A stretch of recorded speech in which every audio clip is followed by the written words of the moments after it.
그 삶을 이렇게 살아가다 보면 어느 때에는 갑작스럽게 무기력함이 찾아올 때가 있습니다. 뭔가 삶에 회의가 들고 우울해지고 힘이 빠지고 넋이 나간다 그러죠. 뭔가 의욕이 상실이 되고 별로 그렇게 뭔가를 하고 싶지 않은 그냥 무중력 상태 같은 괜히 처지고 그러한 순간이 가끔 찾아옵니다. 여기 계신 분들 중에도 있을 수 있습니다. 왜 그럴까요? 왜 그럴까? 그런 게 왜 찾아올까? 제가 곰곰이 생각을 해봤습니다. 왜 인생을 살아가는데 열정적으로 열심히 달려갈 길을 달려가도 모자라고 시원찮은데 이게 느닷없이 그런 게 찾아올까? 그래서 이제 쭉 어떤 삶을 산 결과들을 가지고 분석을 해보니까 여러 가지가 있겠지만 원인이 크게 두 가지가 있어요. 두 가지. 하나는 뭐냐면 육신적으로 힘들 때 그런 게 찾아와요.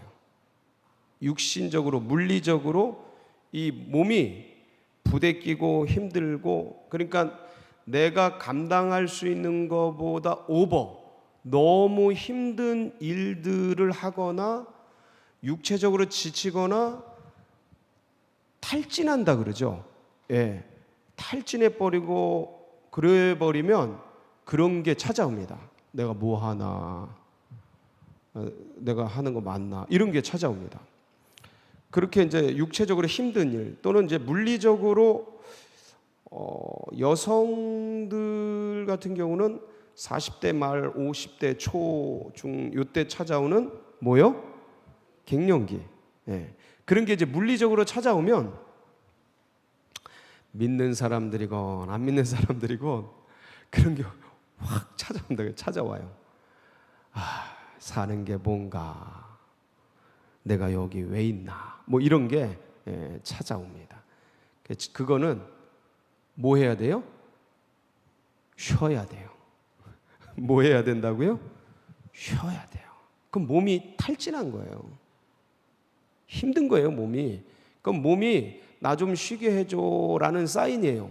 이게 이 물리적인 몸도 힘들 뿐만 아니라 정신적으로도 너무 스트레스를 받으면 이제 그런 것들이 찾아옵니다. 그런 거는 쉬어줘야 돼요. 몸 얘기할 때 몸하고 이 정신 같이 얘기하는 거예요. 그래서 그렇게 너무 스트레스 받고 타격받고 고통받고 눌리고 억압되고 그러면 인생에 대한 회색빛, 막막함, 어려움, 처짐, 이게 뭔가 눌림 이런 것을 통해 우울해지고 허무해지고 왜 사나, 한마디로 그거 왜 사나 허무해지고 막 그런 것들이 찾아옵니다. 그래서 그럴 때는 쉬어줘야 돼요. 꼭 아주 좋은 거 먹고 좋은 데 가서 좋은 사람하고 뭐 해야 돼요? 대화하세요. 대화. 통하는 사람하고 재밌는 사람하고 즐거운 내가 편한 그런 공간에 가서 왜 그럴 때 이 엄마들은 어디 찾아가요? 엄마들은 저 처갓집 찾아가죠. 처갓집 찾아가서 엄마 품에 안겨가지고 엄마 뭐 이렇게 울기도 하고 그리고 막 이렇게 풀고 오기도 하고 그 드라마 같은데 많이 나오지 않습니까? 그렇게 해야 합니다. 그러니까 육체가 힘들고 물리적인 어떤 그러한 때, 갱년기나 그 외에 어떤 지나게 된 그 스트레스나 너무 과도하게 받으면 몸이 사인을 보내는 거다. 그거는 그러니까 그때는 쉬어줘야 된다. 첫 번째. 두 번째는요. 두 번째는 뭘까요? 어느 때 그런 우울함, 허무함, 뭔가 인생을 왜 사나 이런 막막함, 괴로움들이 찾아오나요? 두 번째는 뭐냐면 목표가 상실됐을 때, 방향을 잃어버린 거죠. 내가 어디로 가야 하나. 몸은 건강하고 문제 없는데 목표를 잃어버린 거야. 목적을 상실해버리면 타켓을 잃어버리면 당황스러운 거죠. 내가 어디로 가야 되나? 뭘 향해 가야 되나? 그러면 그 순간 뭐가 찾아오냐면 허무함이 찾아와요. 네. 방황하는 느낌이 찾아와요. 그래서 열심히는 하는데 내가 어디로 가는지 모르니까 그 느낌이 뭔가 끈 떨어진 연 같은 그런 느낌이 찾아오면서 마음이 허전해지고 그럽니다. 방향, 목적, 목표 이거를 합쳐서 뭐라고 부르냐면 꿈이라고 합니다. 꿈을 잃어버리면 삶이 방황합니다. 비전을 상실하면 내 인생의 행방이 방향들이 헤매게 되는 거예요. 항해를 하는 게 아니라 이 꿈은 이 비전은 마치 배의 나침판 같은 거예요. 나침판, 레이더 같은 거예요. 그걸 잃어버리면 움직이기는 하는데 항해가 아니라 뭐예요? 표류예요, 표류. 움직이긴 하는데 먹고 살고 예배드리고 뭐 열심히 하고 매일매일 쳇바퀴 돌듯이 그거를 주어진 과업을 열심히 하는데 뭔가 허무해. 뭔가 허무해. 이거는 그 꿈을 잃어버린 거예요. 그 끈을 놓친 거예요. 방향을 놓친 거예요. 그래서 유대인들이 이런 얘기를 해요. 옷을 팔아 책을 사라. 이렇게 유대인의 어떤 그런 어록이나 이런 거 보면 나옵니다. 제가 여러분에게 말씀드립니다. 삶을 팔아 뭐를 사라? 꿈을 사라. 누가 말하는 겁니까? 제가 말한 겁니다. 삶을 다 팔아서라도 뭘 사라? 꿈을 사라. 유대인들은 책을 좋아하니까 이 옷을 팔아서 책을 살 정도로 책에 대한 열정들이 있어요. 근데 그거보다 더한 게 뭐냐면 인생을 다 팔아서라도 꿈을 사라. 꿈을 사라. 왜 그러냐면 꿈이 없는 것은 아까도 언급했지만 끈 떨어진 연 같은 거예요. 날기는 하는데 지금 어디로 나는 거예요? 밑으로 떨어지는 거예요. 나침판 없는 배 같은 거예요.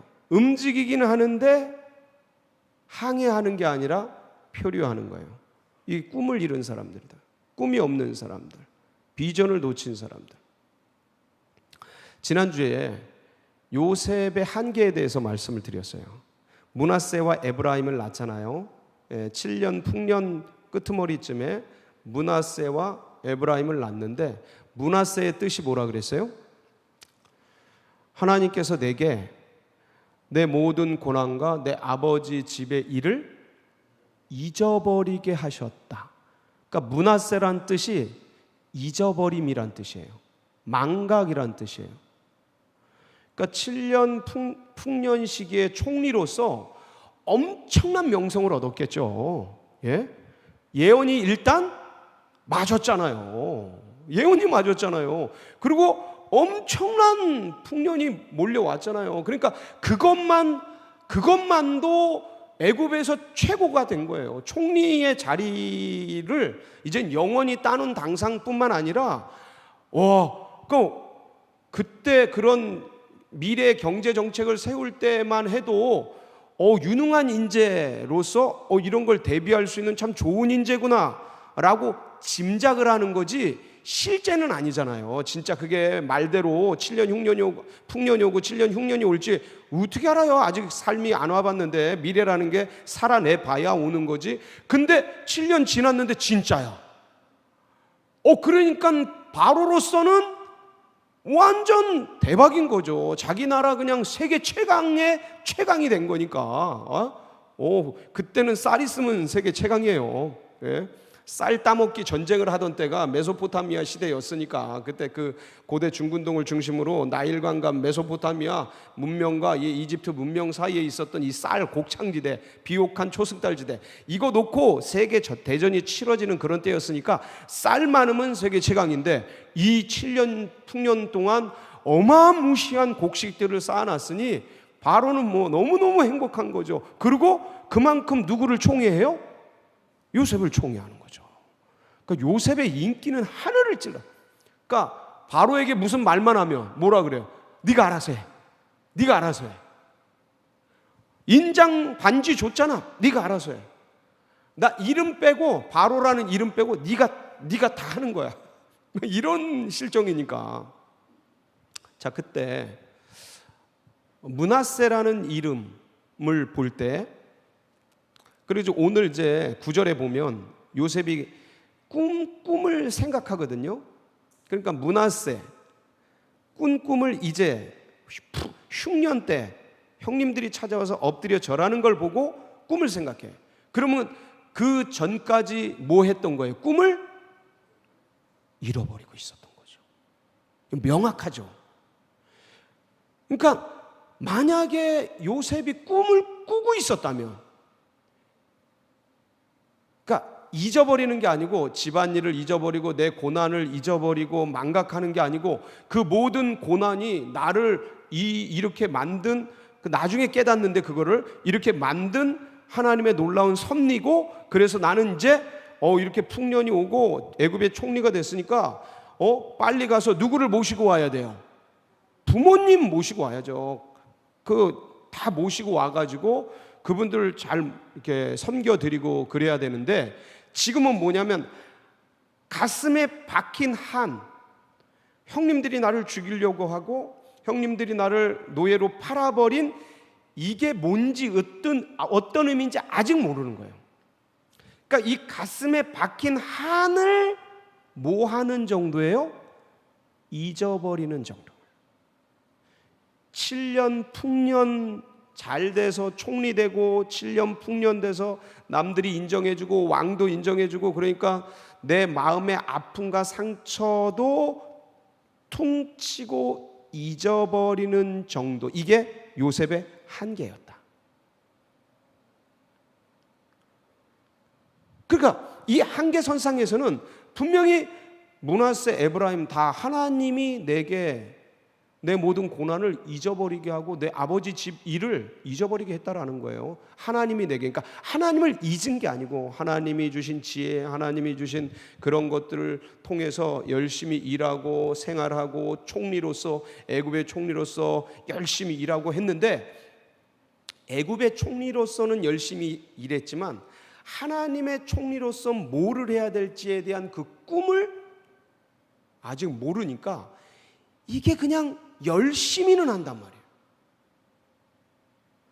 열심히 삶을 산단 말이에요. 주어진 생을, 요셉처럼. 그러니까 우리도 어쩌면 그럴 수 있다. 그러니까 이 꿈이라는 게 그래서 그 정도로 우리의 인생 속에 인생을 완전히 새로운 세계로 열어가는 엄청난 능력이 있다. 제가 이렇게 잘 쓰는 비유 중에 이 벽돌공 얘기가 있습니다. 벽돌공 얘기. 공사 현장에 가면 뭐 벽돌을 쌓잖아요. 옛날에 돌을 쌓아가지고 이렇게 건물을 짓고 하는 그런 일들이 있었는데, 그 벽돌공들이 있었는데, 지나가는 성주가 한 사람에게 자네 뭐 하나? 얘 벽돌 쌓는 거 안 보이십니까? 벽돌 쌓는 거예요. 벽돌 쌓.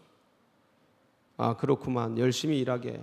그리고 또 좀 지나가다가 한 사람에게 자네는 뭐 하나? 예, 주인님, 저는 성을 쌓고 있습니다. 저는 뭐를 하고 있다고요? 성을 쌓고 있다. 저는 이게 되게 단순한 얘기인데 잊혀지질 않아요. 벽돌을 쌓는 사람이 될 건가? 성을 짓는 사람이 될 건가? 이 성을 짓는 사람은 비록 지금 벽돌을 쌓고 돌을 쌓고 있지만 뭔 꿈을 꾸는 거예요? 성을 그리면서 성을 만들 그 꿈을 꾸는 거예요. 다르죠? 오늘 비로소 드디어 요셉이 그 잊어버렸던 이 꿈과 쫙 조인되는, 그러니까 요셉의 한계이지만 이 한계를 성실하게 진실하게 열심히, 왜냐하면 인간이 완벽할 수가 없고 완전할 수가 없어요. 그래서 나의 한계야, 나의 부족이 있다, 이걸 인정하면 하나님이 그런 정직과 성실하게 살면 그거를 또 합력해서 때가 되면 때를 따라 돕는 은혜 속에서 합력해서 전이 돼서 이렇게 문을 열어주셔요. 오늘 바로 그때야. 그래서 이제 형님들이 이제 가나안에 있던 야곱과 그 11명의 아들들이 있었는데, 형님 이제 야곱이 곡식이 떨어지니까 이제 흉년이 왔어요. 흉년이 오니까 이 요셉처럼, 애굽의 요셉처럼 전략적으로 그 풍년, 왜냐하면 애굽에만 풍년이 왔겠어요? 아니죠, 다 왔겠죠. 그러면 전략적으로 이 풍년 때에 그렇게 저장하고 비축하고 다른 걸 대비했어야 되는데, 그게 아니고 풍년이 왔네, 또 풍년이 왔네. 그러니까 계속 풍년이 올 줄 알고 어떻게 한 거예요? 다 떡 해먹고 뭐 해먹고 그러면서 다 썩겠죠. 그러니까 여기는 바로 이게 8년째예요. 오늘 지금 읽은 말씀이 8년차예요. 총리 8년차. 그러니까 흉년 1년차예요. 바로 흉년이 돼가지고 야곱과 가족들이 먹을 게 없는 거예요. 그러니까 이제 형님들에게, 이게 아들들에게 야곱이, 야, 배고파 쌀이 떨어지는데 뭐 하고 있냐? 저 애굽에 쌀 있다는 얘기가 들리니까 빨리 가서 좀 사오거라. 그래서 베냐민은 냅두고 10명의 아들들이, 형님들이죠, 요셉의 형님들이 가나안에서부터 애굽까지 먼 거리입니다. 굉장히 먼 거리예요. 그래서 쫙 사러 왔습니다. 그래가지고 사러 와가지고 왔더니만 본인들만 쌀을 사러 온 게 아니고 온 천지, 온 세계 나라에서 다 쌀 사러 온 거예요. 야, 그러니까 이거 보면서, 야, 그 풍년 때 좀 저축 좀 해놓고 좀 싸놨어도 될 텐데, 야, 이 애국, 이 요셉 같은 사람이 딴 데도 없었나 보다, 이런 거를 우리가 볼 수가 있는 거예요. 수많은 사람들이 쌀을 사러 왔는데 그 중에 이제 형님들이 쭉 이제 엎드려 가지고 있는 거죠. 그래서 이제 자기 차례가 돼서, 자, 이렇게 요셉 총리 앞으로 딱 가서 쫙 엎드려 가지고 절을 했어요. 근데 뭐 요셉은 뭐 머리에 뭐 파라오급 왕관은 아니고 파라오급 관을 쓰고 그냥 진짜 멋있는 금덩이 붙이고 막 그냥 못 알아보죠. 뭐 저도 그러면 저 못 알아보실걸요, 여러분이? 예? 팍 하고 그냥 팍 하고 그냥 팍 하면 못 알아보실 겁니다. 그렇게 요셉이 꾸며져 있으니 알아볼 택이 없죠. 그리고 눈을 마주칠?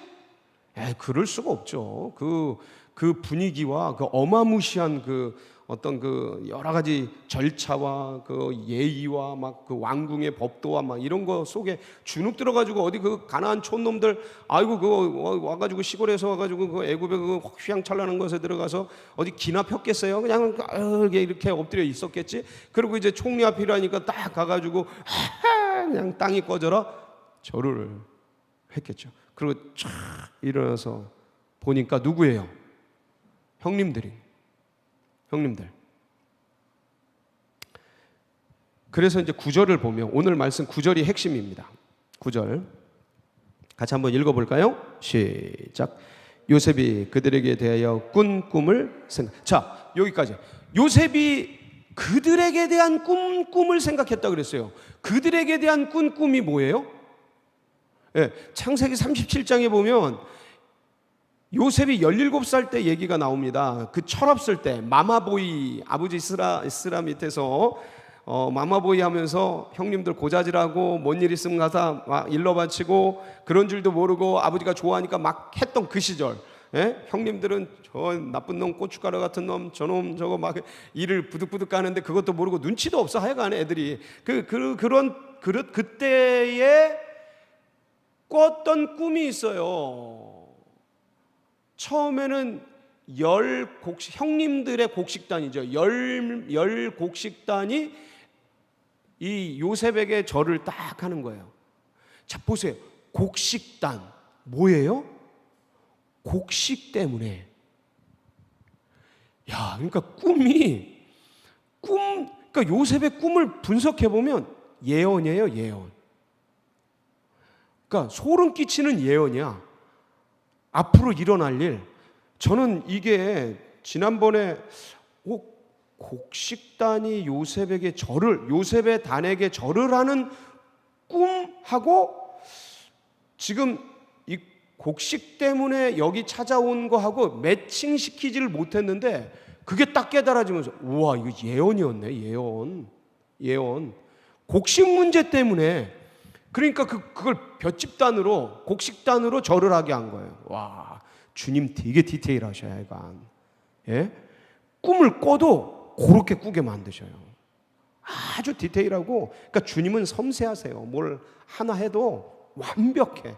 그래가지고 와가지고 이제 절을 하는데, 그 꿈이 잊혀졌던 그 꿈, 17살 때, 그래 지금 38살이잖아요. 30살에 총리돼가지고 8년 됐으니까 38살, 21년 전 그 꿈. 야, 여러분 21년 전 꿈 뭡니까? 21년 전 꿈. 아, 참, 그 꿈. 저는 있어요. 그 꿈. 번뜩 생각나는데, 그 곡식단이 자기에게 절을 하고, 그 다음에 뭐예요? 해와 달과 11별. 야, 기가 막혀. 요거는 뭐까지예요? 베냐민까지. 해, 달, 아빠, 엄마, 11별, 베냐민까지. 그러니까 온 가족 전부예요.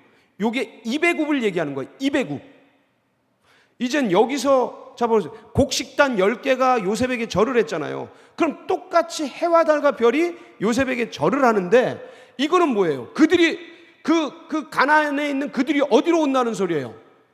애굽으로 온다는 소리죠. 지금 애굽으로 와서 절을 하니까 해와 달과 11별이 애굽으로 와서 절을 한다는 그 꿈이에요.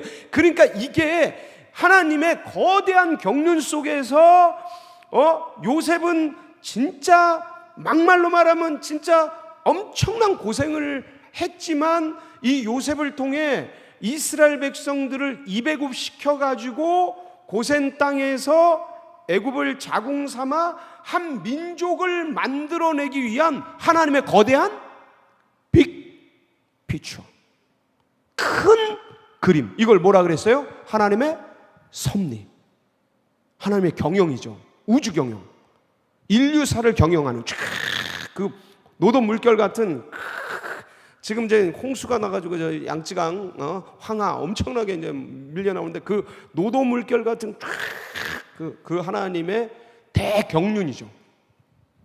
그 섭리, 그 속에서 이 요셉에게 그 꿈을 주신 거예요. 그건 누구의 꿈이에요? 하나님의 꿈. 하나님의 꿈. 이 꿈을 찰나에 깨닫는 순간, 그 다음부터 뭐 하는 거예요?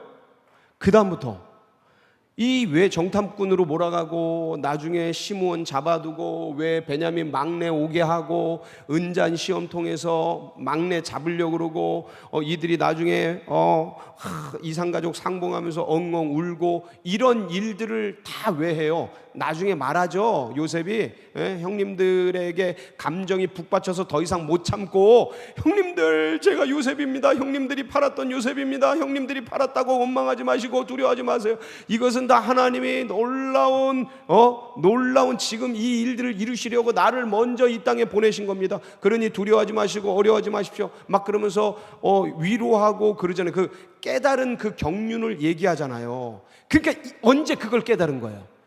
이때. 그동안은 므낫세 잊어버리자. 그냥 그 옛날 거 그거 퉁치고 잘 됐으니까 그냥 잊어버려. 그쪽으로 돌아서서 보고 싶지도 않아. 잊어버려. 이랬던 느낌이라면, 이 요셉이 형님들에게 대하여 꾼 꿈을 생각하면서 21년 전 17살 때 철없을 때 하나님이 꾼 꿈이었구나 그러면서 그동안 있었던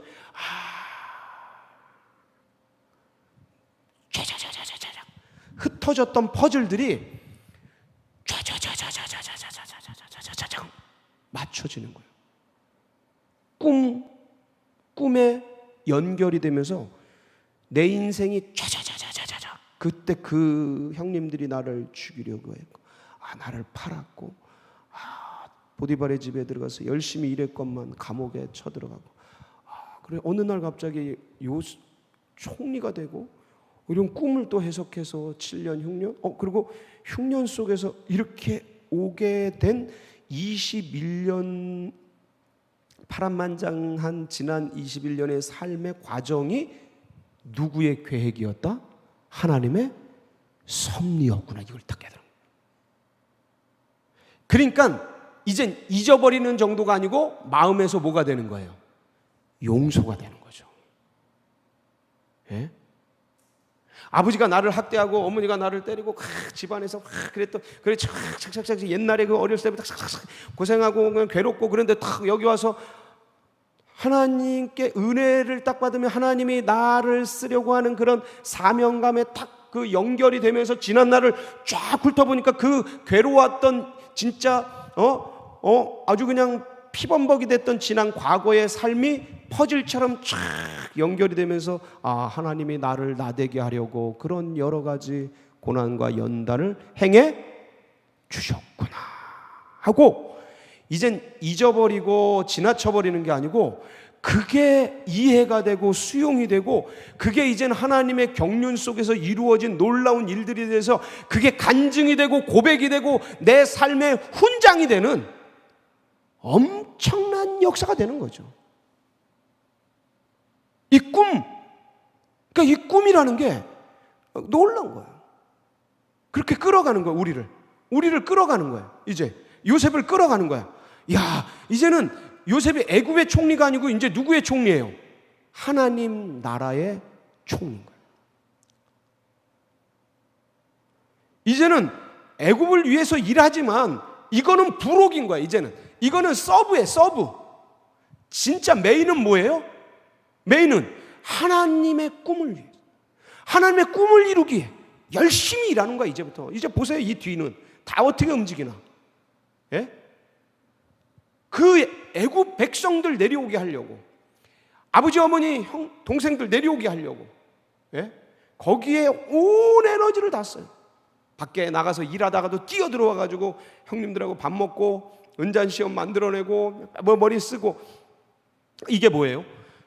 우리가 세상에서 주어진 잡이 있어요. 세상에서 주어진 가사의 일들, 주부로서 학생으로서 거기서 열심히 일하죠. 근데 이 모든 열심히 일한 것들은 다 합력해서 어디에 쓰임받아야 돼요? 하나님 나라 꿈을 이루는데 쓰임받길 축복합니다.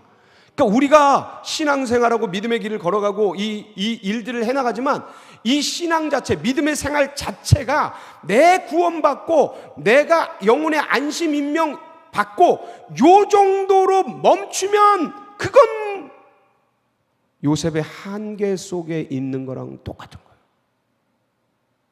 주님의 그림은 그게 아니에요. 나를 구원하셔서 나로 하여금 이 구원의 은총을 누리고 영생의 축복을 누리고 그러면서 내 마음이 편해지고 은혜를 주시고 열심히 살고 이런 것들을 넘어 어디에 연결이 되도록 하나님 나라의 꿈, 비전. 그게 뭡니까? 주 예수 그리스도께서 오셔서 회개하라, 천국이 가까이 왔느니라. 그 천국이 뭐예요? 하나님 나라. 진짜 예수님이 원하시고 이루시고 이 땅에 이루시길 원했던 게 뭐예요? 하나님 나라. 그 하나님 나라를 누가 꿈꿨어요? 주님, 전능하신 아버지 하나님께서 꿈꿨던 거예요. 창세기 1장 26절에 우리의 하나님이 가라사대 우리의 모양과 우리의 형상대로, 우리의 형상과 우리의 모양대로 사람을 만들어 그들로 하여금 이 땅에 있는 모든 것들을 다 다스리게 하자. 그래서 여자와 남자를 만들어서 하나님이 그들에게 축복하면서 뭐라 그래요? 생육하고 번성하고 땅에 충만하라, 땅을 정복하라, 이 땅에 있는 모든 것을 다 다스려라. 잘 보세요. 그때는 아담과 하와밖에 없었어요. 그러니까 이 땅이 전부가 모든 것이에요. 그러니까 하나님의 마음을 가진 그 아담과 하와가 온 세상을 다스리게 하는 것, 하나님의 뜻, 그리고 온 세상을 다스리게 하는 것, 그게 하나님 나라란 말이에요. 마실레이아, 다스림, 통치, 이게 하나님 왕국에 쓰이는 표현이에요. 다스림. 그러니까 그걸 이루시길 원했는데 그게 아담과 하와가 뱀에게 뺏겨버리고 이 하나님 나라를 잃어버리지 않습니까? 근데 그거를 회복하기 위해 오신 게 예수님. 그러니까 오셔서 예수님이 뭐라 그러세요? 회개하라, 천국이 가까이 왔느냐. 그러니까 주님 하나님도 그걸 원하셨고 또 성자 하나님이신 예수께서 오셔서 이루시길 원하는 게 바로 그 태초의 창세기 1장에 아담과 하와를 통해 이루시길 원하셨던 그 하나님 나라요. 동일하게 예수님도 하나님 나라요. 그 하나님 나라를 이루기 위해서 그래서 뭐 하라는 거예요? 너희는 가서 모든 족속으로 제자를 삼아 아버지와 아들과 성령의 이름으로 세례를 주고 내가 너희에게 분부한 모든 것을 가르쳐 지키게. 그러니까 제자 삼아라. 너희는 온 천하에 다니며 만민에게 복음을 전파하라. 그러니까 제자화와 복음화, 이게 십자가예요. 복음화는 수평적으로 넓히는 거고 제자화는 한 영혼에게 깊이 하나님 나라를 새기는 거예요. 이게 십자가 시스템이에요. 이 양 날개의 복음화와 제자화의 이 그림을 가지고 온 세상 가운데 하나님의 나라가 임하게 하려고 누구를 부르신 거예요? 그거를 나를 부르셨구나. 나를. 그러니까 내가 가진 자산, 내게 주어진 인생의 여러 가지 있는 것들, 그게 인맥이면 인맥, 소유면 소유, 물질이면 물질, 미모면 미모, 여러분 지식이면 지식, 쌓은 것, 여러 가지 자산, 인생의 좋은 것들, 어떤 기술이면 기술, 말 잘하는 거면 말 잘하는 거, 재밌는 거면 재밌는 거, 인격이면 인격, 머리 허연 거면 머리 허연 거, 입술 이쁜 거면 입술 이쁜 거, 주신 모든 걸 가지고서 주님이 꾸시는 그 꿈을 이루어드리기 위해서 내 생을 거기에 투자하고 거기에 맞추는 사람, 그 사람이 제일 행복한 인생이에요. 내 구원 만족하고 내 영생 누리고 요 안에 머무는 거는 요셉의 한계 있네. 열심히는 하고 은혜 받고 사는 건 좋은데 아직 이 방향의 연결이 안 된 거예요. 여기 계신 모든 분들은 그 하나님의 꿈에 사로잡혀서 인생을 걸으시기를 축복합니다. 자, 뿐만 아니라 여러분이, 제가 이 얘기를 왜 하냐면 우리 자녀들을 보고 손주들을 보고 아이들을 보면 꿈이 있는 애들, 비전이 있는 애들은 그거를 딱 목표를 가지고 목적을 갖고 쫙 가는 애들은 다르잖아요. 예? 뭔가 좀 문제가 있어도 치고 나가고 쭉 다르잖아요. 근데 그게 없는 애들은 보면 그냥 부모님이 마음이 답답하잖아요. 열심히 나름대로 열심히 산다고 사는데 이게 꿈과 비전과 목표와 목적 없이 그냥 막 열심히 한다고는 하는데 부모님은 답답해. 마치 그렇다고 보면 돼요. 꿈이 없으면. 신앙생활을 해도 내 신앙, 내가 그냥 이렇게 열심히 살고 하는 게 하나님의 꿈에 연동되지 않으면 하나님이 보시기에 그럴 수 있다. 얘야, 내 꿈이 이거야. 내 비전이 이거야. 너에게 구원을 주고 너에게 복음을 준 것은 너 먹고 살려고 준 거 넘어 이거를 이뤄달라는 사명과 부탁이 있는 거야. 그거를 알았던 시간이 바로 오늘 요셉이 그들에게 대한 꿈을 생각하고 기억하고 조인된 거예요. 여러분, 예수 그리스도의 꿈, 하나님 나라를 이루려고 하는 복음화와 제자와의 그 꿈을 이루려고 하는 그 꿈이 우리 성도님들의 꿈이 되시길 바라고, 저는 이 꿈이 우리 성도님들 뿐만 아니라 여기 계신 분들 뿐만 아니라 자녀들, 손주들, 자유선 천대까지 이게 흘러가서 한평생 사는 인생, 한 번 왔다 가는 인생, 내 밥 벌어먹고 내 그 구원받고 여기서 멈추는 게 아니라 하나님의 꿈을 이뤄드리고 하나님의 비전을 이뤄드리고 주의 마음을 시원케 하고 기쁘게 해드리다가 이 땅을 행복하게 떠나는 우리 모든 성도님들 되시길 축복합니다. 같이 기도하시겠습니다.